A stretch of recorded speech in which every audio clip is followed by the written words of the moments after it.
മണിമുത്ത് സീരിയലിൻ്റെ latest episode റിവ്യൂയിലേക്ക് എല്ലാവർക്കും സ്വാഗതം. അങ്ങനെ മോഹിനി പെണ്ണെ കാവ്യനെ തന്നെ വിശ്വസിപ്പിക്കാനായിട്ട് നോക്കുകയാണ്. ഭരത് അങ്ങനെയൊന്നും ചെയ്തിട്ടില്ല എന്ന് പറഞ്ഞ് വിശ്വസിപ്പിക്കുന്നുണ്ട്. അപ്പോൾ തന്നെ കാവ്യ പറയുന്നുണ്ട്, എന്തായാലും കൃഷ്ണ ചിലപ്പോൾ കള്ളം പറയുകയാണെങ്കിൽ ശരി, പക്ഷേ എന്നാലും അമ്മേ ഈ ഒരു കാര്യങ്ങളെല്ലാം തന്നെ കള്ളം പറയില്ലല്ലോ. കണക്കുകൾ എങ്ങനെയാണ് കള്ളം പറയുന്നത്? അമ്മ വെറുതെ കാര്യങ്ങളൊന്നും പറയണ്ട എന്ന് പറയാണ്. ഭരത്തിൻ്റെ സ്വഭാവം എനിക്ക് നന്നായിട്ട് അറിയുന്ന ഒരാളാണ് ഞാൻ. അതുകൊണ്ട് തന്നെ ഇനി അമ്മ ഒന്നും പറഞ്ഞിട്ട് കാര്യമില്ല എന്നൊക്കെ ജയമോഹിനിയോട് പറയാണ്. നീ കൃഷ്ണയെ ഇപ്പോഴും പൂജിച്ചുകൊണ്ടിരുന്നോ? സ്വന്തം അനിയനല്ലേ അത്. അവൻ ഇങ്ങനെയൊന്നും ചെയ്യില്ല എന്ന് നിനക്ക് മനസ്സിലായില്ലെങ്കിൽ പിന്നെ ആർക്കാണ് മനസ്സിലാവുക എന്നൊക്കെ ചോദിക്കാട്ടോ ചെയ്യുന്നത്. കൃഷ്ണ ഒരിക്കലും കള്ളം പറയില്ല അമ്മേ. വേറൊന്നുമല്ല, കമ്പനിയിൽ ഇത്രയും കാലം കൃഷ്ണ നിന്നിട്ട് നമുക്ക് ലാഭം മാത്രമേ ഉണ്ടായിട്ടുള്ളൂ, നഷ്ടം ഒരിക്കലും തന്നെ നമുക്ക് സംഭവിച്ചിട്ടില്ല. അതുകൊണ്ട് തന്നെ കുറച്ച് കാര്യങ്ങളെല്ലാം തന്നെ മനസ്സിലാക്കണം അമ്മ എന്നൊക്കെ പറയുകയാണ്. അപ്പോൾ വീണ്ടും ജയമോഹിനിയാണെങ്കിലോ കാവ്യയെ തെറ്റിദ്ധരിപ്പിക്കാൻ തന്നെ നോക്കിക്കൊണ്ടിരിക്കുകയാണ്. കാരണം എന്ന് വെച്ചിട്ടുണ്ടെങ്കിൽ ഭരത്തിനെ എങ്ങനെയെങ്കിലും രക്ഷിക്കണം, കൃഷ്ണയെ എത്രയും പെട്ടെന്ന് തന്നെ ഇവിടെ നിന്ന് പുറത്താക്കണം കാവ്യയുടെ ജീവിതത്തിൽ നിന്നും. അങ്ങനെ ഒരുപാട് കാര്യങ്ങളൊക്കെ പറഞ്ഞു കൊടുക്കുന്നുണ്ട്. അവൻ പച്ച കള്ളം പറയുകയാണ്. കാരണം കൃഷ്ണ കള്ളം പറയുന്നത് നിനക്ക് നല്ലപോലെ അറിയാലോ. ഇത്രയും കാലം രാധികയെ നിന്നിൽ നിന്ന് മറച്ചു വെച്ചു. അതിൽ നിന്ന് ഒരു കുട്ടിയുള്ള കാര്യവും അവൻ നിന്നിൽ നിന്ന് മറച്ചു വെച്ചവനാണ്. എന്നിട്ട് നിന്നെ കല്യാണം കഴിച്ചു എന്ന് ചെയ്തിട്ടുള്ള ഒരാൾക്ക് ഇപ്പോൾ ഈ കാര്യങ്ങളൊക്കെ ചെയ്യാനാണോ പണി? നീ ഒന്ന് മിണ്ടാതിരിക്കുക കാവ്യ എന്നൊക്കെ കാവ്യയോട് പറയുന്നുണ്ട്. അപ്പോൾ കാവ്യയ്ക്ക് ആ ഒരു കാര്യം പറയുമ്പോഴേക്കും കാവ്യയ്ക്ക് ആകെ ടെൻഷനാവാണ്. കാരണം ഇത്രയും കാലം കൃഷ്ണ തന്നിൽ നിന്ന് മറച്ചു വെച്ചിട്ടുള്ള ഒരു കാര്യമാണത്. അതിനുശേഷം വീണ്ടും നീരജയും അതുപോലെ തന്നെ മണിക്കുട്ടിയാണ് കേട്ടോ കാണിക്കുന്നത്. അപ്പോൾ മണിക്കുട്ടിയാണെങ്കിലോ ഇങ്ങനെ കുക്ക് ചെയ്തുകൊണ്ടിരിക്കുമ്പോൾ നീരജി അവിടെ സഹായിക്കുന്നുണ്ട്. അപ്പോൾ നീരജിയോട് പറയുന്നുണ്ട്, ആൻറ്റിക്കെങ്കിലും ഈ കാര്യം മനസ്സിലായില്ലേ എന്ന് ചോദിക്കുമ്പോൾ എനിക്ക് ഇതൊക്കെ മനസ്സിലായിട്ടുള്ള കാര്യമാണ്. ഭരത്തിനെ ഏറ്റവും കൂടുതൽ മനസ്സിലാക്കിയിട്ടുള്ള ഒരാളാണ് ഞാൻ. കാരണം അമ്മയും അതുപോലെ കാവ്യ ചേച്ചിനേക്കാളും കൂടുതൽ അവനെക്കുറിച്ച് എനിക്കറിയാം. എന്നെ കൂടി അവൻ പിടിച്ചുകൊണ്ട് പോയി കെട്ടിയിട്ടുള്ള ഒരാളാണ്. അപ്പം മനസ്സിലാക്കാലോ അവൻ്റെ സ്വഭാവം എത്രത്തോളം ഉണ്ടെന്ന്. ഇതെല്ലാം തന്നെ കമ്പനിക്ക് നഷ്ടം തന്നെയല്ലേ വരുള്ളൂ മോളെ എന്ന് പറയുന്നുണ്ട്. ഇതിന് തടയാൻ എന്താണ് ആൻറ്റി ഇനിയൊരു മാർഗം? ഭരത്തിനെ ഞാൻ വിചാരിച്ചാൽ ഒതുക്കാൻ പറ്റില്ല എന്നാണ് എനിക്ക് മനസ്സിലായിട്ടുള്ളത്. കാരണം അതുമാത്രമല്ല, അമ്മയാണെങ്കിലോ എപ്പോഴും മുൻകൈ എടുത്ത് നിൽക്കുകയല്ലേ. അതുകൊണ്ടാണ് ഇങ്ങനെയൊക്കെ സംഭവിക്കുന്നത്. ഭരത്തിന് എല്ലാം കൊണ്ടും വളം വെച്ച് കൊടുക്കുന്നത് ഇവിടുത്തെ അമ്മയാണ്. അതാണ് ഇങ്ങനെയൊക്കെ സംഭവിക്കുന്നതെന്നൊക്കെ നീരജ മണിക്കുട്ടിയോട് പറയുന്നുണ്ട്. എന്തായാലും എല്ലാം സഹിച്ചുകൊണ്ട് നിൽക്കുന്ന എൻ്റെ ഒരു അവസ്ഥ മോൾക്ക് അറിയോ എന്നൊക്കെ ചോദിക്കുമ്പോൾ മണിക്കുട്ടിക്ക് വിഷമാവുന്നുണ്ട്. എത്രയും പെട്ടെന്ന് തന്നെ എല്ലാം അവസാനിപ്പിച്ച് പോകാനായിട്ട് എനിക്ക് തോന്നാറുണ്ട് മോളെ. പക്ഷേ ഞാൻ കുറേ കാര്യങ്ങൾ ഓർത്ത് ഇവിടെ നിൽക്കുന്നതാണ്. മാത്രമല്ല എന്നെങ്കിലും ഒരിക്കൽ ഞാൻ പൊട്ടിത്തെറിക്കും. അങ്ങനെയാകുമ്പോൾ അമ്മയ്ക്കും മകനും സമാധാനമാകും. അങ്ങനെ ദിവസം എത്രയും പെട്ടെന്ന് തന്നെ വൈകാതെ തന്നെ ഇവിടെ വന്നെത്തും എന്നൊക്കെ പറയുന്നു കേട്ടോ.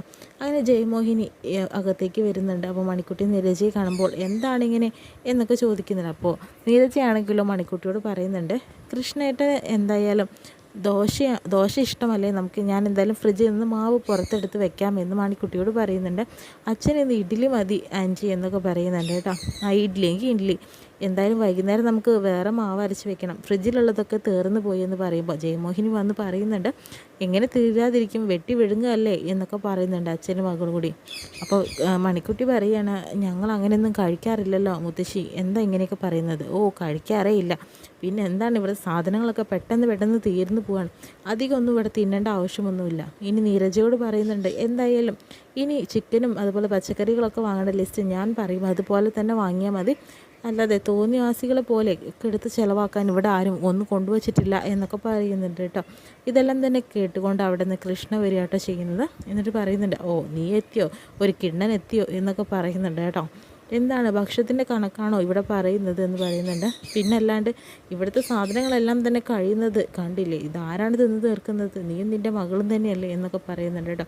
എന്തായാലും കമ്പനിയിൽ കയറിയിട്ട് ഭരത്തിന് പുറത്തടിക്കാനുള്ള നിൻ്റെ പ്ലാനിങ്ങൊക്കെ കൊള്ളാം, അതൊന്നും ഒരിക്കലും തന്നെ നടക്കാനായിട്ട് പോകുന്നില്ല എന്നൊക്കെ പറയുന്നുണ്ട്.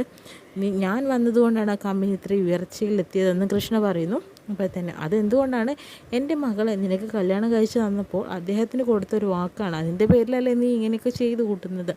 മേനോൻ സാറ് പറഞ്ഞ കാര്യങ്ങൾ ഞാൻ അനുസരിച്ചിട്ടുള്ളൂ, അതെനിക്ക് മനസ്സിലായി. നീ അയാളുടെ ലക്ഷങ്ങൾ ആണ് എഴുതി മേടിക്കാറ് നിനക്ക് ശമ്പളമായിട്ട് എന്നൊക്കെ പറയുന്നുണ്ട് കേട്ടോ. മേനോൻ സാറ് നിശ്ചയിച്ച ഒരു ശമ്പളം മാത്രമാണ് ഞാൻ ഇന്നേ വരെ എടുത്തിട്ടുള്ളത്, അതിൽ കൂടുതലൊന്നും ഞാൻ എടുത്തിട്ടില്ല.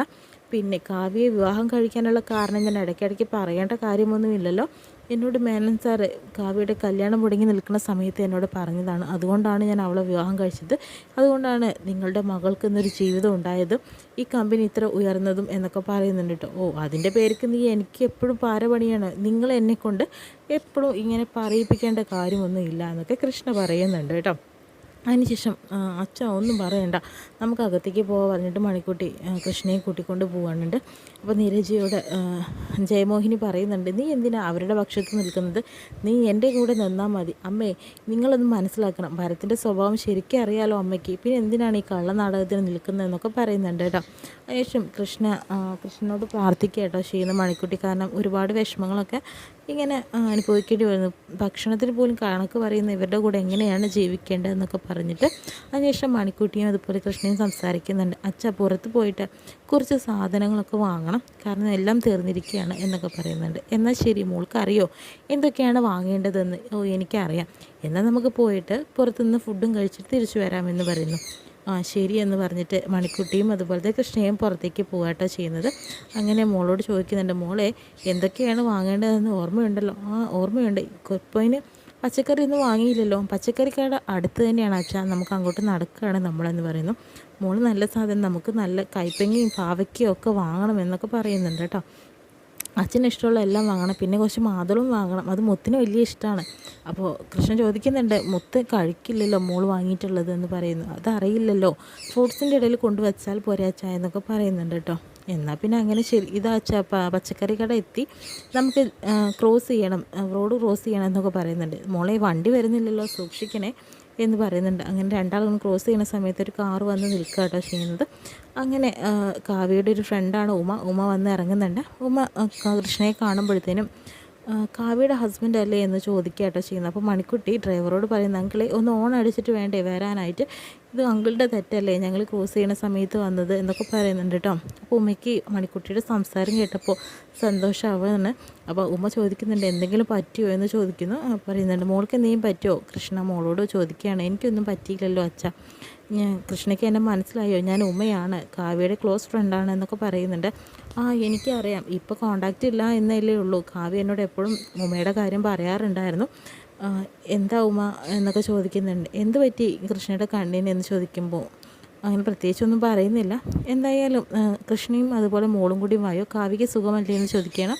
സുഖമാണെന്ന് പറയുന്നുണ്ട്. എന്തായാലും വണ്ടിയിലേക്ക് കയറി, ഞാൻ കൊണ്ടുപോയി ആക്കി തരാമെന്ന് പറയുന്നു. ഞങ്ങൾക്ക് 1-2 കടയിലും കൂടി കയറണോ ആൻറ്റി എന്ന് പറയുന്നുണ്ട്. എന്നാൽ ഒരു കാപ്പിയെങ്കിലും കുടിച്ചിട്ട് നമുക്ക് പിരിയാമെന്ന് പറയുക കേട്ടോ ചെയ്യുന്നത്. ഒന്ന് വരണം എന്ന് പറയും. അച്ഛൻ നമ്മൾ എന്താ ചെയ്യേണ്ടതെന്ന് മണിക്കുട്ടി കൃഷ്ണയോട് ചോദിക്കുമ്പോൾ, എന്തായാലും നമുക്ക് പോവാം ആൻറ്റിയുടെ കൂടെ എന്ന് പറഞ്ഞിട്ട് വണ്ടിയിൽ കയറിയിട്ട് പോവാട്ടോ ചെയ്യുന്നത്. എന്തായാലും ഉമ വന്നു കഴിഞ്ഞു. എന്തായാലും കാവ്യയും കൃഷ്ണയും തമ്മിലുള്ള കൂടുതൽ പ്രശ്നങ്ങളെല്ലാം തന്നെ സോൾവ് ആവുമെന്നുള്ളത് ഉറപ്പാണ്. അതുകൊണ്ട് തന്നെ ഇനി വരുന്ന എപ്പിസോഡിന് വേണ്ടി നമുക്ക് കാത്തിരിക്കാം. ഇത്രയും കാണിച്ചുകൊണ്ടാണ് ഇന്നത്തെ എപ്പിസോഡ് വിശേഷം.